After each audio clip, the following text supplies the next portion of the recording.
550 करोड़ की बजट बैठक थी और सभी मैं पार्षदों का, चाहे वो पक्ष के हो या विपक्ष के, सभी का धन्यवाद करती हूँ कि एक अच्छी साधारण बजट बैठक हुई और उसमें अच्छी चर्चा भी हुई। सभी माननीय पार्षदों के सवाल और उनमें जो शंका थी उसका विस्तृत चर्चा हुई। और ये बजट जो था, मैं ये कहूँगी कि एक बहुत ही सुलझा हुआ बजट था और इसमें सिर्फ और सिर्फ बीकानेर के जनहितार्थ कार्यों को ध्यान में रखा गया है। काफ़ी समस्याएं हमारे सामने आती रहती हैं, उन आम जन से जुड़ी हुई उन सबको इस बजट में लिया गया है। पिछले 4 साल की बात करूँ तो बहुत से हमारे कार्य जो पूरे हो चुके हैं, लेकिन फिर भी कुछ ऐसे कार्य जो हमारे जो पायलट प्रोजेक्ट है किसी कारणवश अधूरे रह गए, उनको पूरा लेने का पुनः संकल्प लिया गया है। और मेरी ये इच्छा है कि मेरे कार्यकाल का पूरा काम 100% काम मैं मेरे कार्यकाल में पूरा करूँ। अभी इस बजट की बात करें तो इसमें पशुओं को जो अव्यवस्था है उसको लेकर भी कुछ शास्तियाँ की गई हैं, जिसके तहत शहर में व्यवस्थाएं अच्छी हो।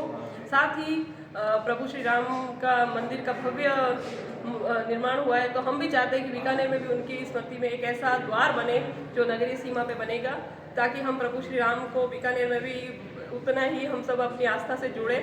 और कोशिश यही है कि हर एक समस्या का समाधान हम बीकानेर वासियों के लिए करें। इस बजट में कुछ ऐसी समस्या है जैसे पाल टूटने वाली, उनका स्थायी निराकरण की भी प्रावधान किया गया। साथ ही बीकानेर की सड़क नाली के लिए लगभग 30 करोड़ रुपए का प्रावधान किया गया, ताकि जो सड़कें या जो कच्ची बस्तियाँ उनमें सड़कें नहीं है वहाँ पे भी रोड अच्छे से बने। तो मैं यही कहूँगी कि एक बहुत अच्छी बजट सभा पहली बार बीकानेर नगर निगम में ऐसी हुई है जिसमें सभी पक्ष और विपक्ष के पार्षदों ने साथ देके, सहयोग देके और जन के हित के बात पर चर्चा की है। तो बहुत अच्छी साधारण सभा और पूरा बजट बीकानेर को समर्पित है। आने दिनों में हर एक प्रोजेक्ट, हर एक व्यवस्था बीकानेर वासियों के लिए की जाएगी। तो घोषणा ज़्यादा मैडम, समय कम अब आपके पास में। बिल्कुल, देखिए पहले हमारे पास समय था लेकिन परिस्थितियाँ अनुकूल थी। अब समय कम है लेकिन पहले अभी परिस्थितियाँ हमारे अनुकूल है, पहले प्रतिकूल थी। तो जिस तरह से अभी आपने देखा ही है, सरकार ने जो हमारे लेटर हमने दे के आए तुरंत उस पर संज्ञान भी ले लिया है। वो सारे प्रोजेक्ट आगामी दिनों में शुरू भी हो जाएंगे। आज पार्षद भी बहुत कम आए थे क्या? देखिए हमारे पार्षद तो पूरे थे, कुछ एक नहीं आए, वो अयोध्या गए हुए हैं। कांग्रेस के तो देखिए उनकी आपसी फूट है, अब वो नेता प्रतिपक्ष अपनी टीम को नहीं बांध पाई तो वो उनकी कमी है। हमारे पार्षद पूरे थे और बजट बैठक की गंभीरता को नेता प्रतिपक्ष और उनके साथी पार्षदों को सबको समझना चाहिए। तो कुछ प्रतिपक्ष नेताओं ने भी ये आरोप लगाए हैं कि जो पिछली बार जो घोषणाएं हुई थी वो भी पूरी नहीं हुई है आपकी। नहीं, देखिए ऐसा नहीं है, हमारी बहुत सी घोषणाएं पूरी हुई है और जिन्होंने आरोप लगाया सबसे ज्यादा उन्हीं के वार्डों में काम हुए।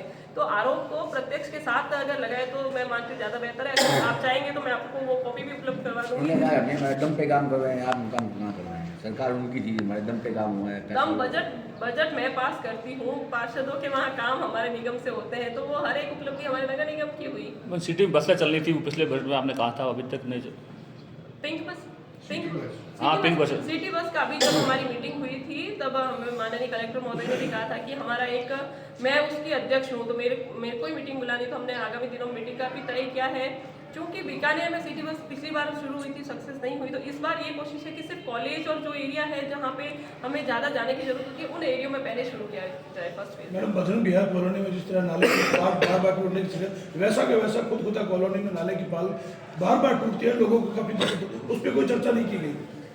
उस पे देखिए अभी तो फिलहाल हमारे पास ये सबसे बड़ी समस्या थी, तो उसको इस प्रावधान मैडम, वहाँ भी इससे ज़्यादा अगर बड़ी ऐसा समस्या कुछ है है तो उसको भी हम बिना बजट के भी हम अगर ऐसे जनहितार्थ काम होंगे तो उनको महापौर के उसमें लेके और हम उसको भी करवा देंगे अगर आमजन को रोज दिक्कत होती है तो। वहाँ दिक्कत हो रही है, 30 दिन पहले मैं उस पर बात संज्ञान ले लेती हूँ, उसके बाद उस पर बता। ठीक है मैडम, धन्यवाद। हाँ, तो आज के इस बजट में क्या खास रहा सर? आज के इस बजट में सबसे पहले जय श्री राम और राम मंदिर बनने की सभी को शुभकामनाएं। हमारे प्रधानमंत्री जी नरेंद्र जी मोदी जी ने जो राम मंदिर बनाया है और एक भव्य मंदिर बनाकर एक अच्छा संदेश और सभी भारतवर्ष के अंदर खुशी का माहौल है। तो आज इस बजट के अंदर 553 करोड़ का बजट हमारे मेयर साहब ने रखा है और इसको ध्वनिमत से पारित कर और बीकानेर की जनता के लिए बहुत ही एक अच्छा संदेश और बीकानेर की छोटी सी छोटी समस्या जनता की उनको सुलभ कराने के लिए, उपलब्ध कराने के लिए महापौर जी ने जो बजट दिया है उसके लिए मैं धन्यवाद देता हूं। और हमारे सभी पार्षद, पक्ष और विपक्ष दोनों के पार्षदों ने इस बजट के बारे में और बहुत ही अच्छा बजट बताया है।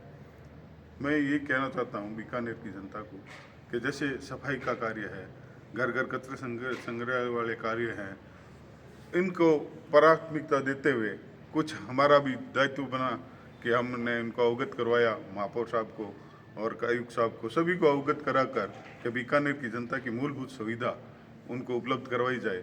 तो आज इस बजट के अंदर मूलभूत सुविधा के अंदर हमने बजट में महापौर जी ने बहुत ही अच्छा बजट पेश करके बीकानेर की जनता को बहुत सुविधा दी है।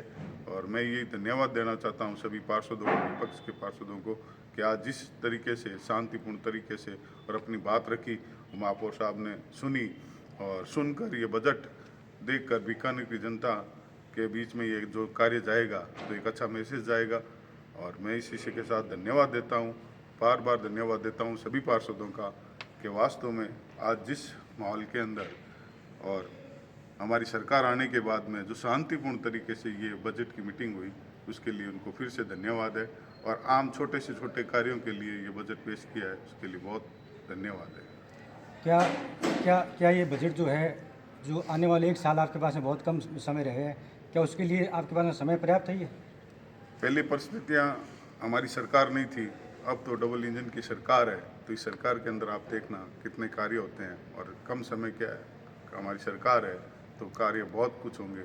और बीकानेर शहर एक बहुत ही अच्छा प्रगति करेगा और अच्छे कार्य होंगे और जनता की छोटी सी समस्या का समाधान होगा। हमारे पिछले 4 सालों में जो काम अधूरे रह गए, क्या इस 1 साल में वो पूरे करने की प्रयास है? 100% 1 साल क्यों रहा है, हमारी तो सरकार है 5 साल, भारतीय जनता पार्टी की सरकार है, डबल इंजन की सरकार है, तो काम बहुत होंगे। और अब कोई ऐसी कोई विडम्बना नहीं है, ना कोई अड़चन है। पहले हमारी सरकार नहीं थी, इस वजह से कई जगह कई बार हमें सामना करना पड़ता था, लेकिन अब ये सामना नहीं करना पड़ रहा है। और अब बीकानेर का विकास होगा और बीकानेर का भविष्य के अंदर छोटे छोटे कार्य जो भी हैं वो भी पूरे होंगे। इसके लिए धन्यवाद देता हूँ आज की बजट की मीटिंग के लिए, जो अच्छा बजट पेश हुआ। धन्यवाद। और कटी